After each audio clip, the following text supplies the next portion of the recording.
Well, good evening and happy Halloween, ladies and gentlemen. I am just another tinfoil hat. Welcome to my show. Today, we are going to be discussing a very famous haunted location, that of the Stanley Hotel, perhaps better known by its fictionalized counterpart, the Overlook, from Stephen King's The Shining. Now, this is a special edition Halloween episode, hence the costume. Also, as a side note, it is currently snowing outside. I'm recording this on Halloween in the wilds of Wisconsin. And, I couldn't ask for a better setting to be discussing the hotel that inspired The Shining. Now, aside from being a fantastically famous haunted location, the Stanley Hotel is a beautiful place with a lot of rich history. It was built by Freeland Oscar Stanley, an inventor and entrepreneur who first made his fortune in the production of photographic plates, and later, with his twin brother Francis, founded the Stanley Motor Carriage Company, which built steam powered automobiles. Now, in 1903, he was struck with a recurring bout of tuberculosis, which apparently was so bad that his doctor solemnly informed him not to go making any long term plans. Now, like many other people suffering from this disease, he chased the clean air of the Rocky Mountains in Colorado, eventually building a summer home in Estes Park. Miraculously, his health improved, and in 1907, he began work on the Stanley Hotel.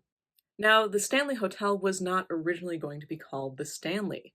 As a matter of fact, Stanley himself suggested the name of the Dunraven, after the rather unpopular 4th Earl of Dunraven and Mount Earl, who had attempted to claim nearly 15,000 acres of the Estes Valley in the late 1800s. Now, again, unpopular is the key word here. When the local residents found out that he was thinking of naming it after this guy, they actually gathered about 180 signatures to petition to just please call it the Stanley. And so the Stanley it was. It opened in 1909. The first bout of guests actually was an entire convention of pharmacists. So, yeah, that's the kind of opening season for the Stanley Hotel was this pharmacy convention. Now, given how apparently haunted this place is claimed to be, I'm sure you guys are expecting for me to take a turn and start explaining the tragic backstory or a long string of murders or accidents that happened in the Stanley Hotel. Oddly enough, this is one of those places that doesn't really have any sort of tragic backstory at all. There's no, you know, secret mass murderer that lived in the building. There's no little pit that swallows children. As a matter of fact, in my research, it seems as though Stanley has actually been rather lucky. I mean, Freeland Stanley, who was told not to plan past 6 months in 1903, didn't even die in the building at all, but rather back in Massachusetts many years later, at the age of 91. His wife Flora died the year previous. They enjoyed 63 years of marriage together and were much beloved by the community and especially the local children. Even the most notorious catastrophe to occur in the building, that of the 1911 gas explosion, I'm not going to say it was downright lucky, but I will say it could have been a lot worse. Now, the Stanley was actually run completely on electricity, which is quite odd for a building of that time. However, according to the Fort Collins Express from June 29th, 1911, on the 25th of June, the electrical generator showed some signs of trouble, so the building was put on the auxiliary acetylene lighting system. Now, a chambermaid, referred to by many names, most commonly remembered as Elizabeth Wilson, in the clippings I found she was referred to as Lizzie Lightenberger, went to light a lamp, and the match ignited a massive explosion that decimated the west wing of the building. The maid was thrown into a hole in the floor, not, as is popularly believed, through the floor into the dining room, and suffered 2 broken ankles. However, other than that, she was totally fine. Mr. Stanley himself even insisted that she rest and recuperate at the hotel at his expense, and she continued to work there until the end of her days. Several other people were harmed in the explosion, but not seriously. And to quote the Larimer County Independent, the fact that a late dinner was to be served probably saved the lives of a number of guests. So, again, yes, I don't think anyone would ever call this explosion that decimated the hotel and caused about $10,000 worth of damage lucky. The fact that no one was killed or even seriously injured, it could have been a lot worse. However, I guess it really doesn't take tragedy to gather ghosts. There's a reason that the Stanley is considered one of the most haunted hotels in America, if not the world. And a lot of that has to do with the stay of one Stephen King in the infamous Room 217 in 1974. However, although King immortalized the hotel in his fantastic novel The Shining, and Kubrick further immortalized it in a movie by the same name without much of the same plot, which I love dearly even though I know Stephen King has major beef with it, the haunting certainly doesn't stop there. Now, according to staff and guests alike, the Stanley is the permanent residence of a variety of ghostly beings. And it seems as though classic ghost phenomena is reported on a near constant basis. Whether you're looking for apparitions, disembodied voices, just the sounds of people moving around and doing things, the sound of children laughing and running around. I mean, it seems as though this place is just kind of an amusement park of paranormal activity. Many sightings of what witnesses first take to be people in period clothing before realizing that they're translucent happen through doorways, windows, on the stairs. Anomalous lights have been spotted on the ground moving around objects. Guests have even reported seeing Mr. Stanley himself appearing in different places throughout the hotel, or his wife Flora, who is also identified with phantom piano music, as she was a pianist in her life. One man claimed to see a young woman playing a piano, which is located in the Stanley. As he approached, she appeared to age before vanishing into thin air. Now, piano is not the only music which is heard throughout the hotel. People also claim to hear the sound of phantom parties, which are sometimes even complete with ghostly dancing figures, which vanish as the witness approaches. Another room on the most haunted list has got to be room 401. Now, supposedly, the entire fourth floor is one of the most paranormally active locations in the hotel itself.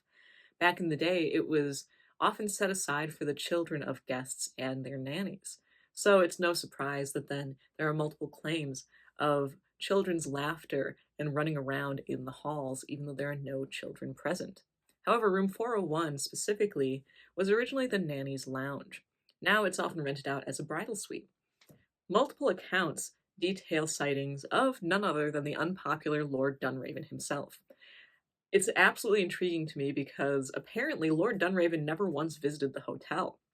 So as to what he's doing in the hotel, maybe he could be associated with the land, maybe he's just miffed that Stanley decided to name it after himself after all. For whatever reason, people claim that they'll see this bizarre man in their room. Then when they see a portrait of Lord Dunraven, they're like, hey, that's the guy that was in room 401. Anyway, he's said to move jewelry, pinch people, slam the door, almost poltergeist-type manifestations.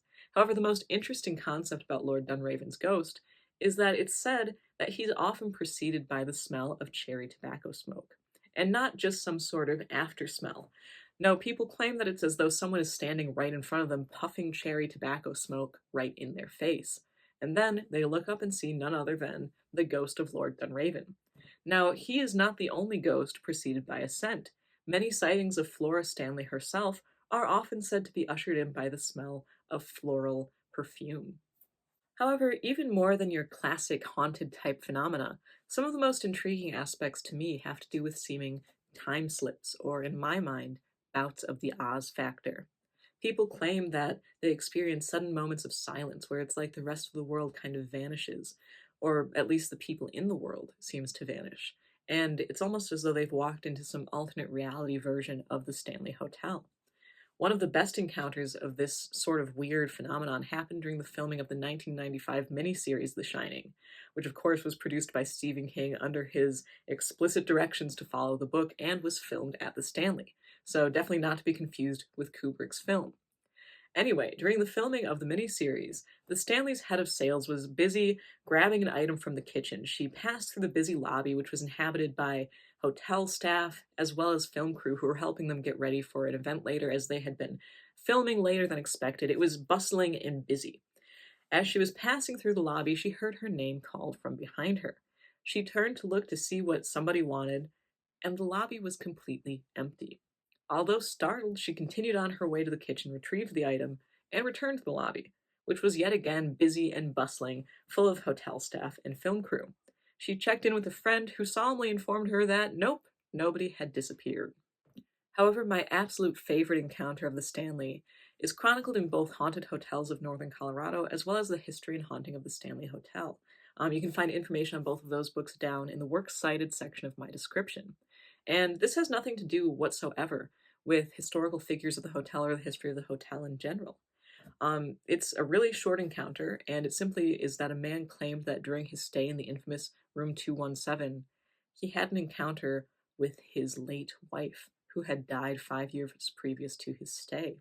He claims that she awakened him by climbing out of bed, going to the window, and telling him to come over and look at a group of elk.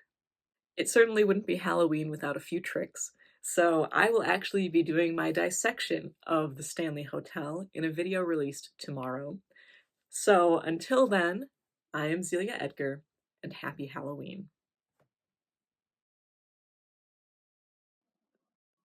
Doing.